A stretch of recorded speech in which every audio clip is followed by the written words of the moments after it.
Rebonjour, j'espère que vous allez bien. Donc cette capsule suit celle du futur et du conditionnel. Cette fois, nous allons parler du conditionnel et du subjonctif. Alors, il faut savoir que le subjonctif, toutes les terminaisons des verbes, que ce soit au premier, au deuxième ou au troisième groupe, ont la même terminaison, c'est-à-dire E, ES, E, ion, comme au conditionnel, IE, IEZ et ENT. On emploie le subjonctif lorsque on veut exprimer un ordre, par exemple, ou un souhait. Alors, un ordre, ça peut être « tu te dépêcheras pour que nous finissions avant mon arrivée sur place ». Pour exprimer un souhait, par exemple. Ne les contacte pas tout de suite, s'il te plaît. Il faut d'abord faire un devis précis. C'est sûr que la limite entre ordre et souhait est un peu délicate, mais vous voyez que, voilà, on emploie le subjonctif lorsque on exprime un ordre, un souhait, ou alors un conseil.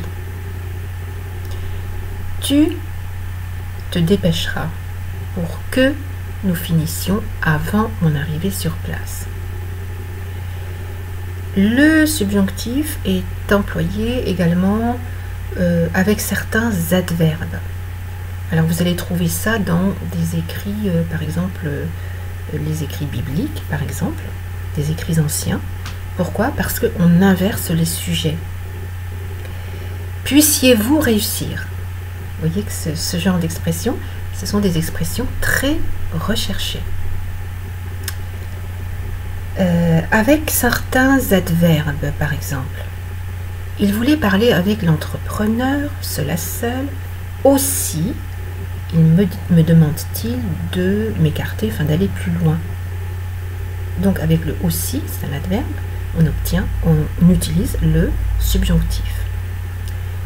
Dans les énoncés administratifs ou alors des annonces de gare ou d'aéroport, souvent vous avez l'emploi du subjonctif. Sont définitivement admis les candidats dont les noms suivent. Tatati tatata, on énumère les candidats. Doivent se présenter à la porte F les passagers munis de leur carte d'embarquement. Là, les sujets sont inversés. Alors, les conditions pour que les sujets soient inversés, d'une part, les sujets doivent être uniques, c'est-à-dire qu'il n'y en a qu'un. Qui sont définitivement admis, ce sont les candidats. Qui doivent se présenter à la porte d'embarquement F, ce sont les candidats. D'autre part, l'inversion du sujet ne peut se faire que si le sujet est connu. D'accord? Là, ils sont bien identifiés. On a les candidats et on a les passagers munis de leur carte d'embarquement. Voilà. On peut également utiliser le subjonctif dans quel cas? Alors, le conseil ou demande, hein, ça je vous l'ai déjà dit.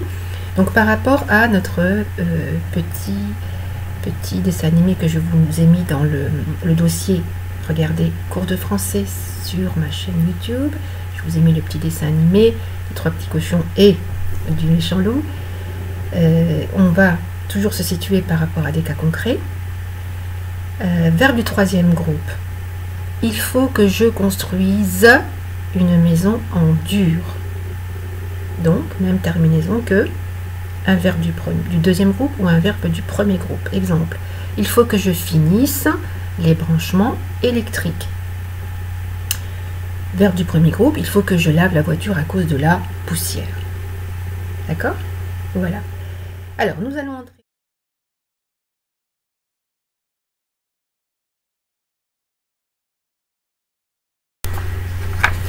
On continue avec le subjonctif. Alors, il faut savoir que on utilise le subjonctif avec les subordonnés circonstanciels qui expriment le but ou qui expriment la cause. Par exemple, Je veux que tu te reposes. Je vois que vous réparez, que vous construisiez. Un but peut être exprimé de la façon suivante. J'ai insisté pour qu'ils accélèrent la reconstruction. La subordonnée circonstancielle qui exprime le but, c'est qu'ils accélèrent la reconstruction parce que je veux que la reconstruction soit terminée. La cause, il rit parce qu'ils se sont réfugiés chez celui qui a construit la maison en dur. Pourquoi est-ce qu'il rit? Eh bien parce que ils ont vu les deux derniers petits cochons là se réfugier chez celui qui a construit la maison en dur. Ou alors ils ont eu peur parce que le loup a soufflé sur les maisons en falafel, en paille. Pourquoi est-ce qu'ils ont eu peur? Parce que le loup a soufflé sur les maisons en paille, en falafel. D'accord? Alors, les propositions relatives avec le subjonctif peuvent être employées aussi à l'indicatif. Les propositions relatives, comment dire ça, sont soit au subjonctif, par exemple, je cherche un terrain qui soit titré et borné. Également, on utilise le subjonctif lorsqu'il y a un classement, une appréciation. Dans ce cas, il y a la présence d'un superlatif. Par exemple, c'est vraiment la personne la plus amusante que nous ayons rencontrée. Alors, il y a un superlatif, c'est la plus, d'accord, la plus amusante. Après ne, que ou seulement, je ne connais personne d'autre qui aurait pu vous abriter après ce cyclone. C'est-à-dire qu'il n'y avait eu qu'une personne qui était capable de vous abriter à ce moment-là. Hein, il y a ne et que. Je ne connais que une personne. C'est la seule capable. Donc, le subjonctif d'un côté pour les propositions relatives et l'indicatif est possible lorsque on dit par exemple, nous prendrons le devis qui sera le plus intéressant. Qui sera le plus intéressant? Donc subordonné qui est au même temps que la principale, nous prendrons. Alors nous allons voir après les règles de la concordance des temps. D'accord? Alors, on continue. Le français n'est pas simple. Là, on va plonger dans les subordonnées circonstancielles, avec le subjonctif ou avec l'indicatif. Alors, vous avez les subordonnées circonstancielles de temps, de cause, de but, d'opposition ou de concession, de condition ou de comparaison. Et selon la situation, vous avez donc soit le subjonctif, soit l'indicatif. Et oui, c'est ça le français. Alors, je rappelle quand même, juste pour rappel, hein, j'ouvre une petite parenthèse, qu'il y a 7 différents modes pour les verbes. Hein. Le subjonctif ainsi que le conditionnel sont un des modes des verbes. Vous avez l'indicatif, le subjonctif, l'impératif, le conditionnel, l'infinitif, le participe et le gérondif. Voilà les 7 modes. Il faut juste le savoir. C'est dit comme ça, c'est ancré dans la tête. Alors, je reprends les subordonnées circonstancielles avec soit subjonctif, soit indicatif. Les subordonnées circonstancielles de temps, on les reconnaît puisque il y a la présence de conjonction, de subordination. Alors, qu'est-ce que c'est encore ce terme? Ce sont des termes comme quand, alors que, tant que, dès que, parce. D'accord? Voilà. Vous avez également les subordonnées circonstancielles de cause. Parce que, comme, étant donné que. D'accord? Donc ça, ce sont des subordonnées qui ont la présence du subjonctif, systématiquement. Pareil pour les subordonnées circonstancielles de but. Pour que, afin que, de sorte que. D'accord?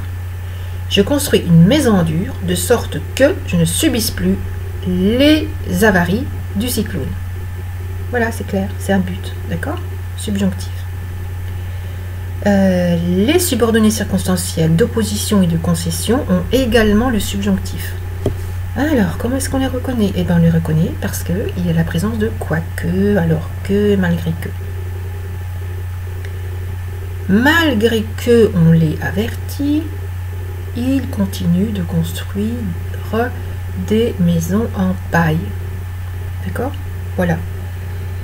La tempête est survenue sans que nous nous en apercevions. Voilà. Ça, par exemple, c'est une subordonnée circonstancielle d'opposition ou de concession. En revanche, attention, là, dans les subordonnées d'opposition et de concession, on emploie l'indicatif lorsque il y a la présence de même que, alors que. Ils dansent alors qu'ils doivent se méfier, le loup est derrière eux. Alors vous allez regarder le petit dessin animé, vous allez voir le loup, il est dans l'arbre. Et eux, ils sont en train de danser, et patati et patata. D'accord? Voilà. Subordonnée circonstancielle de condition.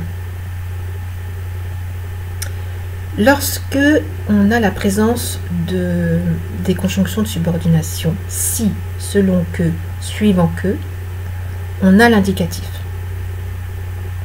Exemple. Selon qu'il fera beau, nous avançons le projet. La subordonnée, c'est selon qu'il fera beau, alors nous avançons le projet. La principale, nous avançons le projet. D'accord?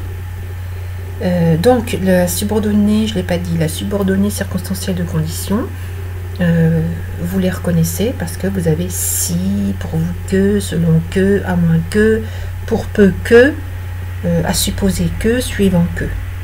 D'accord?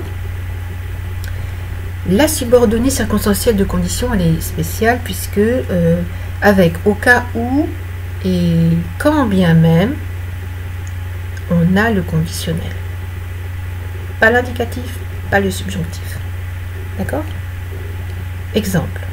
Je mets une bâche sur le toit pendant les réparations au cas où il pleuvrait. J'ai un conditionnel.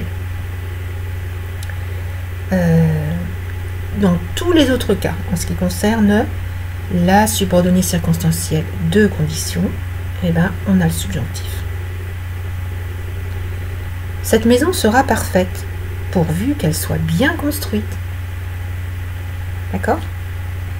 Voilà. Alors, il reste une dernière subordonnée circonstancielle, c'est celle de comparaison. Celle-ci, elle s'emploie avec le conditionnel et pas avec le subjonctif. C'est simple français, hein? Alors, on a sauf si, par exemple, alors comme, de même que, aussi, voilà. Ils ont mieux avancé que je ne l'aurais cru. C'est-à-dire que là, on fait une comparaison par rapport soit à une autre équipe ou soit par un temps du passé. C'est-à-dire par rapport à N-1 par exemple. Ils ont mieux avancé que je ne l'aurais cru. Et c'est un conditionnel, ce n'est pas un subjonctif. Alors bien sûr, c'est avoir à tête reposée. Je vous avais prévenu dans la première capsule, c'est pour ça que j'avais bien séparé le conditionnel. On a futur conditionnel, futur c'est sûr, conditionnel sous condition. Le subjonctif intervient derrière avec des règles bien précises en ce qui concerne les subordonnées qui expriment le but ou la cause, ou dans les subordonnées circonstancielles qui expriment le temps, la cause, le but, l'opposition, la concession, les conditions ou les comparaisons. Mais de toute façon, c'est à force de pratique. D'accord? Donc, il ne faut pas se décourager. C'est très bien que ça arrive maintenant parce que si ça arrive trop tard dans l'année, ben, on a zappé. Mais au moins, c'est enregistré. Il reste 1, 2, 3, 4 dernières règles que je dois vous soumettre. C'est un rappel par rapport à la première capsule et une synthèse avec cette deuxième capsule. Mais c'est important que vous le sachiez. On est bien sûr en niveau avancé. D'accord? Alors, lorsque la principale est à l'indicatif, la subordonnée est au même temps que la principale. Qu'est-ce que je suis en train de dire?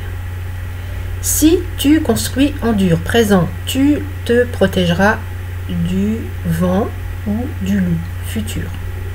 On est dans un temps de l'indicatif. Si Tu as construit en paille ou en falafel. Tu as perdu ta maison.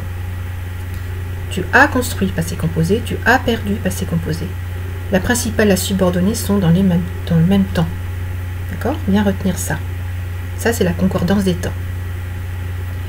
Ensuite, lorsque la principale est au futur, la subordonnée est au présent. Lorsque la principale est au futur, la subordonnée est au présent. Si tu continues ainsi, présent, tu réussiras, tu gagneras ton projet. Tu continues. Continuer, c'est un verbe du premier groupe, au présent. Tu réussiras, c'est le futur. Donc, principal, indicatif présent, subordonné, indicatif, futur. C'est le contraire, c'est la principale, tu gagneras ton projet si tu continues ainsi. D'accord? C'est la principale qui est au futur, voilà, c'est ça, et la subordonnée qui est au présent. D'accord? Voilà, il faut faire ça tête reposée, ne vous inquiétez pas. Là, je résume. Si je mets trop de temps, vous allez être noyé. Alors, avant-dernière règle à retenir. Lorsque le verbe de la principale est au conditionnel présent, celui de la subordonnée est à l'imparfait de l'indicatif. Ça, on en avait parlé dans la première capsule, donc je ne fais que redire. Si j'obtenais ce prêt imparfait, je construirais tout de suite. Conditionnel présent. D'accord? Revoyez la première capsule, on en avait déjà parlé. C'est pas nouveau. Et en dernier lieu, lorsque le verbe de la principale est au conditionnel passé, celui de la subordonnée se met au plus que parfait. Par exemple, si j'avais obtenu ce prêt, plus que parfait, rappelez-vous, c'est l'auxiliaire plus le participe passé, j'aurais construit tout de suite. Voilà, conditionnel passé. D'accord? Alors, je répète juste les phrases pour que ce soit un peu clair pour vous. Et à tête reposée, vous regardez le dessin animé, d'accord? Vous regardez la capsule Urgence Madagascar et vous répétez les phrases qu'on a vues dans ces deux capsules. Lorsque la principale est un indicatif, la subordonnée est au même temps que la principale. Si tu construis en dur, tu te protégeras du vent, tu te protégeras du loup, tu te protégeras du cyclone. Indicatif, indicatif. Lorsque la principale est au futur, la subordonnée est au présent. Si tu continueras ainsi, tu réussiras ton projet. Principal, indicatif, subordonné, présent. Lorsque le verbe de la principale est au conditionnel présent, celui de la subordonnée est un imparfait de l'indicatif. Si j'obtenais le prêt, indicatif imparfait, je construirais tout de suite. Conditionnel présent. Si j'avais obtenu le prêt, j'aurais construit tout de suite. C'est-à-dire que lorsque le verbe de la principale est au conditionnel présent, celui de la subordonnée est à l'imparfait de l'indicatif. Voilà. Alors, je sais que c'est beaucoup, que c'est un peu lourd, mais ça, c'est toujours, quand on passe au subjonctif ou au conditionnel, c'est toujours le cas. Et c'est pour ça qu'il faut se raccrocher à des choses concrètes pour faire travailler alors, votre imaginaire, pour faire travailler tout ce qui peut être mémotechnique pour vous. Et pour que ce soit amusant, je vous ai mis la capsule du petit conte. Donc, regardez dans le dossier du français sur ma chaîne YouTube. Voilà, ça y est, on a fini. Courage. Je vous dis à bientôt. Portez-vous bien.